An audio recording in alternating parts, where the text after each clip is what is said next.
ನಮಸ್ಕಾರ. ಸಿಬಿಎಸ್ ವಾರ್ತೆಗಳಿಗೆ ಸ್ವಾಗತ. ವಾರ್ತೆಗಳ ವಿವರ. ಭಾರತೀಯ ಕ್ರಾಂತಿಕಾರಿ ಕಿಸಾನ್ ಸೇನಾ ದೆಹಲಿ ಕೊಪ್ಪಳ ಜಿಲ್ಲಾಧ್ಯಕ್ಷರಾದ ಶ್ರೀ ದೊಡ್ಡ ಬರಮಣ್ಣರವರ ನೇತೃತ್ವದಲ್ಲಿ ತಮ್ಮ ವಿವಿಧ ಬೇಡಿಕೆಗಳನ್ನು ಈಡೇರಿಸುವಂತೆ ಒತ್ತಾಯಿಸಿ ಗಂಗಾವತಿ ತಹಸೀಲ್ದಾರರಿಗೆ ಮನವಿ ಪತ್ರ ಸಲ್ಲಿಸಲಾಯಿತು. ಈ ಸಂದರ್ಭದಲ್ಲಿ ಭಾರತೀಯ ಕ್ರಾಂತಿಕಾರಿ ಕಿಸಾನ್ ಸೇನಾ ದೆಹಲಿ ಜಿಲ್ಲಾ ಗೌರವ ಅಧ್ಯಕ್ಷ ರಾದ ದೇವಪ್ಪ ನಾಯಕ, ಹಳ್ಳಿಗುಡಿ ಜಿಲ್ಲಾ ಕಾರ್ಯ ಅಧ್ಯಕ್ಷರಾದ ಪಿಡ್ಡನಗೌಡ ಮಾಲಿ ಪಾಟೀಲ್, ಜಿಲ್ಲಾ ಉಪಾಧ್ಯಕ್ಷರಾದ ಹನುಮಂತಪ್ಪ ನಾಯಕ ಬೇವೂರು, ಜಿಲ್ಲಾಧ್ಯಕ್ಷರಾದ ದೊಡ್ಡ ಬರಮಣ್ಣ ಹೆಬ್ಬಾಳ, ತಾಲೂಕಾ ಅಧ್ಯಕ್ಷರಾದ ವೀರಣ್ಣ ನಗಲಿಕರ, ಯುವ ಘಟಕದ ಅಧ್ಯಕ್ಷರಾದ ಕನಕಪ್ಪ ನಾಯಕ, ತಾಲೂಕಾ ಉಪಾಧ್ಯಕ್ಷರಾದ ಜೆ ಮನಮೋಹನ ಸಿಂಗ್, ಸದಸ್ಯರಾದ ಕೊಂಡಯ್ಯ, ಜಂತಕಲ್ ರಮೇಶ್ ನಾಯಕ, ಸಣ್ಣಮಲ್ಲಯ್ಯ, ಸಂಗಮೇಶ ಪತ್ತರು ಉಪಸ್ಥಿತರಿದ್ದರು. ರಾಜ್ಯದಲ್ಲಿ ಮತ್ತು ರಾಷ್ಟ್ರದಲ್ಲಿ ಬೆಲೆ ಕುಸಿತ ಕಂಡಿದೆ. ದಯವಿಟ್ಟು ಪ್ರತಿ ಕ್ವಿಂಟಲ್ಗೆ 3,000 ಬೆಲೆ ನಿಗದಿ ಮಾಡಬೇಕು.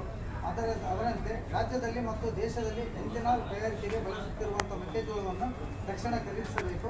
ಕೇಂದ್ರದಲ್ಲಿ ಮತ್ತು ರಾಜ್ಯದ ಏಜೆನ್ಸಿಗಳ ಮೂಲಕ ಮೆಕ್ಕೆಜೋಳವನ್ನು ಖರೀದಿಸಬೇಕು. ನಾಪೇಡ ಮತ್ತು ಕೆಎಂಎಫ್ ಇನ್ನು ಮುಂತಾದ ಏಜೆನ್ಸಿಗಳಿಂದ ತಕ್ಷಣ ಖರೀದಿಸಲು ಆದೇಶ ಹೊರಡಿಸಬೇಕು. ಬೆಳೆ ವಿಮೆಯಲ್ಲಿ ಆಗಿರುವ ತಾರತಮ್ಯವನ್ನು ಸರಿಪಡಿಸಬೇಕು. ಅತಿ ಹೆಚ್ಚು ಮಳೆಯಿಂದ ಕಲ್ಯಾಣ ಕರ್ನಾಟಕದಲ್ಲಿ ಬೆಳೆಗಳು ಸಂಪೂರ್ಣವಾಗಿ ಹಾಳಾಗಿದ್ದರೂ ಸಹ ವಿಮೆ ಕಂಪನಿಗಳು 10% ಬೆಳೆ ಹಾಳಾಗಿದೆ ಅಂತ ವರದಿ ನೀಡಿದ್ದಾರೆ. ಇದರಿಂದ ರೈತರಿಗೆ ಅನ್ಯಾಯವಾಗಿದೆ. ಬೆಳೆ ವಿಮೆ ಕಟ್ಟಿದ ಎಲ್ಲ ರೈತರಿಗೆ 100% ಬೆಳೆ ವಿಮೆಯನ್ನು ನೀಡಬೇಕು. ಕೃಷಿ ಮಂತ್ರಿಗಳು ಮತ್ತು ಮುಖ್ಯಮಂತ್ರಿಗಳು ಆದೇಶವನ್ನು ಹೊರಡಿಸಬೇಕು. ಬೆಳಗಾವಿಯಲ್ಲಿ ನಡೆಯುವಂಥ ಚಳಿಗಾಲದ ಅಧಿವೇಶನದಲ್ಲಿ ರಾಜ್ಯದಲ್ಲಿ ಬೆಳೆಯುವಂಥ ಎಲ್ಲ ಬೆಳೆಗಳಿಗೆ ರಾಜ್ಯ ಸರ್ಕಾರ 50,000 ಕೋಟಿ ರೂಪಾಯಿಗಳನ್ನು ಬೆಲೆ ನಿಗದಿಪಡಿಸಬೇಕು ಮತ್ತು ಕಾಯ್ದಿರಿಸಬೇಕು. ಅದೇ ರೀತಿಯಾಗಿ ಬೆಳಗಾವಿ ಅಧಿವೇಶನದ ಟೂರ್ ಪ್ಯಾಕೇಜ್ ಆಗಬಾರದು. ಈ ಭಾಗದ ರೈತರ ಮತ್ತು ಸಾರ್ವಜನಿಕರ ಸಮಸ್ಯೆಗಳನ್ನು ಸರಿಪಡಿಸಬೇಕು. ಶಾಶ್ವತ ನೀರಾವರಿಗಾಗಿ ಏನು ಹೋರಾಟಗಳು ನಡೆಯುತ್ತಿವೆ ಅವು ತಕ್ಷಣ ಅಧಿವೇಶನದಲ್ಲಿ ಚರ್ಚೆಯಾಗಿ ಕಾರ್ಯರೂಪಕ್ಕೆ ಬರಬೇಕು. ಭತ್ತ, ರಾಗಿ, ಮೆಕ್ಕೆಜೋಳ ಮತ್ತು ಹೆಸರು ಕಡಲೆ ಈ ಬೆಳೆಗಳಿಗೆ ಬೆಂಬಲ ಬೆಲೆ ಘೋಷಣೆ ಮಾಡಿ ಖರೀದಿ ಕೇಂದ್ರವನ್ನು ಪ್ರಾರಂಭಿಸಬೇಕು. ತುಂಗಭದ್ರಾ ಡ್ಯಾಮ್ನ ಎಲ್ಲ ಕ್ರಸ್ಟ್ ಗೇಟ್ಗಳು ದುರಸ್ತಿ ಕಾರ್ಯ ಆದಷ್ಟು ಶೀಘ್ರವಾಗಿ ನಡೆಯಬೇಕು.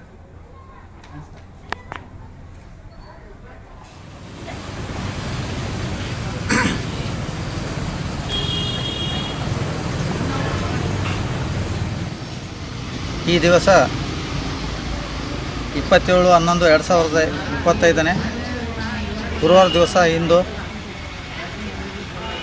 ನಮ್ಮ ಭಾರತೀಯ ಕ್ರಾಂತಿಕಾರಿ ಕಿಸಾನ್ ಸೇನಾ ರಿಜಿಸ್ಟರ್ ಡೆಲ್ಲಿ ಈ ಒಂದು ರೈತ ಸಂಘದ ವತಿಯಿಂದ ನಾವೆಲ್ಲ ರೈತ ಸಂಘದ ಎಲ್ಲ ಪದಾಧಿಕಾರಿಗಳು ಸೇರಿ ಈ ಒಂದು ಸಂಘದಲ್ಲಿ ನಮ್ಮ ಜಿಲ್ಲಾ ಅಧ್ಯಕ್ಷರಾದಂಥ ಭರಮಣ್ಣ ಹೆಬ್ಬಾಳವರು ಮತ್ತು ತಾಲೂಕು ಅಧ್ಯಕ್ಷನಾಗಿ ವೀರಣ್ಣ ನಾಗಲಿಕರಾದ ನಾನು, ಅದೇ ರೀತಿಯಾಗಿ ನಮ್ಮ ಜೊತೆಗೆ ಜಿಲ್ಲಾ ಗೌರವ ಅಧ್ಯಕ್ಷರಾದಂಥ ಶ್ರೀ ದೇವಪ್ಪ ನಾಯಕ ಹಳ್ಳಿಗುಡಿ ಇವರು, ಅದೇ ರೀತಿಯಾಗಿ ನಮ್ಮ ಉಪಾಧ್ಯಕ್ಷರಾದಂಥ ಈ ಒಂದು ಜಿಲ್ಲಾದ ಉಪಾಧ್ಯಕ್ಷರಾದಂಥ ರೈತ ಸಂಘದ ಉಪಾಧ್ಯಕ್ಷರಾದಂಥ ಮೋಹನ್ ಸಿಂಗ್ ಅವರು ಮತ್ತು ಹನುಮಂತಪ್ಪ ಬೇವೂರವರು, ಅದೇ ರೀತಿಯಾಗಿ ಯುವ ಘಟಕದ ಅಧ್ಯಕ್ಷರಾದ ಶ್ರೀ ಕನಕಪ್ಪ ನಾಯಕ್ ಅವರು ಮಳ್ಳಿಕೇರಿ, ಅದೇ ರೀತಿಯಾಗಿ ರಮೇಶ್ ನಾಯಕ್ ಅವರು ಮತ್ತು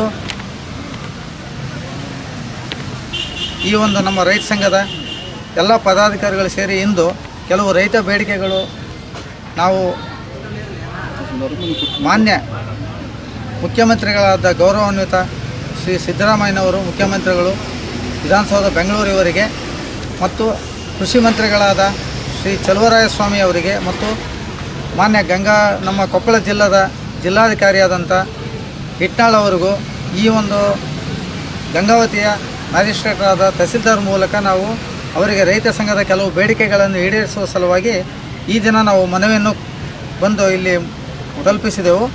ಆ ಬೇಡಿಕೆಗಳು ಏನಿದ್ದಾವೆ ಅಂದರೆ, ಮೆಕ್ಕೆಜೋಳ ಖರೀದಿ ಕೇಂದ್ರವನ್ನು ತಕ್ಷಣ ಪ್ರಾರಂಭ ಮಾಡಬೇಕು. ಮೆಕ್ಕೆಜೋಳ ಒಳ್ಳೆಯ ಬೆಳೆ ಬಂದಿದ್ದರಿಂದ ಈ ಸಲ 10 ಲಕ್ಷ ಮೆಟ್ರಿಕ್ ಟನ್ಗಿಂತ ಹೆಚ್ಚು ರೈತರು ಬೆಳೆದಿದ್ದಾರೆ. ತಕ್ಷಣ ಕೇಂದ್ರ ಮತ್ತು ರಾಜ್ಯ ಸರ್ಕಾರ ಮಧ್ಯಸ್ಥಿಕೆ ವಹಿಸಿ ಖರೀದಿ ಕೇಂದ್ರವನ್ನು ಪ್ರಾರಂಭ ಮಾಡಿ ಬೆಲೆ ಘೋಷಣೆ ಮಾಡಬೇಕು. ರಾಜ್ಯದಲ್ಲಿ ಮತ್ತು ದೇಶದಲ್ಲಿ ಅತಿ ಹೆಚ್ಚು ಮೆಕ್ಕೆಜೋಳ ಬೆಳೆದರೂ ಸಹ ಕೇಂದ್ರ ಸರ್ಕಾರ 70 ಲಕ್ಷ ಮೆಟ್ರಿಕ್ ಟನ್ ಏಕೆ ಆಮದು ಮಾಡಿಕೊಂಡಿದೆ. ಇದರಿಂದ ರಾಜ್ಯದಲ್ಲಿ ಮತ್ತು ರಾಷ್ಟ್ರದಲ್ಲಿ ಬೆಲೆ ಕುಸಿತ ಕಂಡಿದೆ. ದಯವಿಟ್ಟು ಪ್ರತಿ ಕ್ವಿಂಟಾಲ್ಗೆ 3,000 ರೂಪಾಯಿ ಬೆಲೆ ನಿಗದಿ ಮಾಡಬೇಕು. ರಾಜ್ಯದಲ್ಲಿ ಮತ್ತು ದೇಶದಲ್ಲಿ ಎಥಿನಾಲ್ ತಯಾರಿಕೆಗೆ ಬಳಸಿರುವಂಥ ಮೆಕ್ಕೆಜೋಳದ ತಕ್ಷಣ ಪ್ರಾರಂಭ ಮಾಡಬೇಕು. ಕೇಂದ್ರ ಮತ್ತು ರಾಜ್ಯದ ಏಜೆನ್ಸಿಗಳ ಮೂಲಕ ಮೆಕ್ಕೆಜೋಳವನ್ನು ಖರೀದಿಸಬೇಕು. ನಾಪೇಡ ಮತ್ತು ಕೆಎಂಎಫ್ ಇನ್ನು ಮುಂತಾದ ಏಜೆನ್ಸಿಗಳಿಂದ ತಕ್ಷಣ ಖರೀದಿಸಲು ಆದೇಶ ಹೊರಡಿಸಬೇಕು. ಬೆಳೆ ವಿಮೆಯಲ್ಲಿ ಆಗಿರುವ ತಾರತಮ್ಯವನ್ನು ಸರಿಪಡಿಸಬೇಕು. ಅತಿ ಹೆಚ್ಚು ಮಳೆಯಿಂದ ಕಲ್ಯಾಣ ಕರ್ನಾಟಕದಲ್ಲಿ ಬೆಳೆಗಳು ಸಂಪೂರ್ಣ ಹಾಳಾಗಿದ್ದರೂ ಸಹ ವಿಮೆ ಮತ್ತು ತಕ್ಷಣ ಏಜೆನ್ಸಿಗಳಿಂದ ತಕ್ಷಣ ಖರೀದಿಸಲು ಆದೇಶ ಹೊರಡಿಸಬೇಕು. ಬೆಳೆ ವಿಮೆಯಲ್ಲಿ ಆಗಿರುವ ತಾರತಮ್ಯವನ್ನು ಸರಿಪಡಿಸಿ ಅತಿ ಹೆಚ್ಚು ಮಳೆಯಿಂದ ಕಲ್ಯಾಣ ಕರ್ನಾಟಕ ಬೆಳೆಗಳು ಸಂಪೂರ್ಣ ಹಾಳಾಗಿದ್ದರೂ ಸಹ ವಿಮೆ ಕಂಪನಿಗಳು 10% ಬೆಳೆ ಹಾಳಾಗಿವೆ ಅಂತ ವರದಿ ನೀಡಿದ್ದಾರೆ. ಈ ಒಂದು ತಪ್ಪು ವರದಿಯಿಂದ ರೈತರಿಗೆ ಅನ್ಯಾಯವಾಗಿದೆ. ಬೆಳೆ ವಿಮೆ ಕಟ್ಟಿದ ಎಲ್ಲ ರೈತರಿಗೆ 100% ಬೆಳೆ ವಿಮೆಯನ್ನು ನೀಡಬೇಕು. ಕೃಷಿ ಮಂತ್ರಿಗಳು ಮತ್ತು ಮುಖ್ಯಮಂತ್ರಿಗಳು ಆದೇಶವನ್ನು ಈ ರೀತಿಯಾಗಿ ಹೊರಡಿಸಬೇಕು. ಬೆಳಗಾವಿಯಲ್ಲಿ ನಡೆಯುವಂಥ ಚಳಿಗಾಲದ ಅಧಿವೇಶನದಲ್ಲಿ ರಾಜ್ಯದಲ್ಲಿ ಬೆಳೆಯುವಂಥ ಎಲ್ಲ ಬೆಳೆಗಳಿಗೆ ರಾಜ್ಯ ಸರ್ಕಾರ 50,000 ಕೋಟಿ ರೂಪಾಯಿಗಳನ್ನು ಬೆಲೆ ನಿಗದಿಪಡಿಸಿ ಕಾಯ್ದೆ ಹೊರಡಿಸಬೇಕು. ಟೂರ್ ಪ್ಯಾಕೇಜ್ ಆಗಬಾರದು. ಈ ಭಾಗದ ರೈತರ ಮತ್ತು ಸಾರ್ವಜನಿಕರ ಸಮಸ್ಯೆಗಳನ್ನು ಸರಿಪಡಿಸಬೇಕು. ಶಾಶ್ವತವಾಗಿ ನೀರಾವರಿಗಾಗಿ ಏನು ಹೋರಾಟಗಳು ನಡೆಯುತ್ತಿವೆ ಅವು ತಕ್ಷಣ ಅಧಿವೇಶನದಲ್ಲಿ ಚರ್ಚೆಯ ಕಾರ್ಯರೂಪಕ್ಕೆ ಬರಬೇಕು. ಭತ್ತ, ರಾಗಿ, ಮೆಕ್ಕೆಜೋಳ ಮತ್ತು ಹೆಸರು ಕಡಲೆ ಈ ಬೆಳೆಗಳಿಗೆ ಬೆಂಬಲ ಬೆಲೆ ಘೋಷಣೆ ಮಾಡಿ ಖರೀದಿ ಕೇಂದ್ರವನ್ನು ಪ್ರಾರಂಭಿಸಬೇಕು. ಮತ್ತು ನಮ್ಮ ಗಂಗಾವತಿ ಭಾಗದ ರೈತರ ಜೀವನಾಡಿಯಾದಂಥ ತುಂಗಭದ್ರಾ ಅಣೆಕಟ್ಟಿನ ಎಲ್ಲ ಕ್ರಸ್ಟ್ ಗೇಟುಗಳು ಆದಷ್ಟು ಬೇಗನೆ ದುರಸ್ತಿ ಕಾರ್ಯ ಇನ್ನೂ ಮುಗಿದಿಲ್ಲ. ಅವು ದುರಸ್ತಿ ಕಾರ್ಯ ಅತಿ ಶೀಘ್ರವಾಗಿ ನಡೆಸಿ ಆ ದುರಸ್ತಿ ಕಾರ್ಯವನ್ನು ಗೇಟುಗಳನ್ನು ಸಂಪೂರ್ಣವಾಗಿ ದುರಸ್ತಿ ಮಾಡಬೇಕು. ಇಲ್ಲದಿದ್ದರೆ ಇಲ್ಲಿ ರೈತರಿಗೆ ತೊಂದರೆಯಾಗುತ್ತಿದೆ. ಇಲ್ಲಿ ಒಂದು ಗಂಗಾವತಿ ಭತ್ತದ ಕಣಜವಾದ್ದರಿಂದ ಈ ರೈತರಿಗೆ ಏನಿದೆಯಲ್ಲ ಈ ಒಂದು ನೀರಿನ ಅಭಾವ, ಬೆಳೆ ಒಂದೇ ಬೆಳೆ ಅಂತ ಇದ್ದರೆ ಇದು ರೈತರಿಗೆ 2 ಬೆಳೆ ಕೊಟ್ಟರೆ ಭಾಳ ಒಳ್ಳೆಯದಾಗುತ್ತೆ. ಅದರಿಂದ ಈ ಒಂದು ಗೇಟ್ಗಳನ್ನು ದುರಸ್ತಿ ಕಾರ್ಯ ಬೇಗನೆ ಮುಗಿಸಿ ತುಂಗಭದ್ರಾ ಡ್ಯಾಮಿನ ಎಲ್ಲ ಟ್ರಸ್ಟ್ ಗೇಟ್ಗಳು ಬೇಗನೆ ಅವು ರಿಪೇರಿ ಮಾಡಿದರೆ ನಮ್ಮ ಒಂದು ರೈತರಿಗೆ, ಈ ಭಾಗದ ರೈತರಿಗೆ ಭಾಳ ಅನುಕೂಲವಾಗುತ್ತದೆ. ಈ ಮನವಿಯನ್ನು ಸಹ ಇದನ್ನು ಸಹ ಒಂದು ಮುಖ್ಯಮಂತ್ರಿಗಳಿಗೆ ಮನವಿ ಮಾಡ್ಕೊತಾ ಇದ್ದೀವಿ. ಆದಷ್ಟು ಕರ್ನಾಟಕ ರಾಜ್ಯ ಸರ್ಕಾರ ಈ ಎಲ್ಲ ನಮ್ಮ ಬೇಡಿಕೆಗಳನ್ನು ಈಡೇರಿಸಿ ಈ ನಮ್ಮ ಭಾರತೀಯ ಕಿಸಾನ್ ಸೇನಾ ರೈತ ಸಂಘದ ಈ ಬೇಡಿಕೆಗಳನ್ನು ಈಡೇರಿಸಬೇಕಂತ ಈ ಮೂಲಕ ನಮ್ಮ CBS ಚಾನಲ್ ಒಂದು ಮಲ್ಲಿಕಾರ್ಜುನ ಅವರವರಿಗೆ ವರದಿ ಮಾಡುತ್ತಾ ನಾವು ಈ ಮೂಲಕ ನಾವು ಒಂದು ಮೀಡಿಯಾದವರಿಗೆ ಕೇಳ್ಕೊತಾ ಇದ್ದೀವಿ. ನಮಸ್ಕಾರ.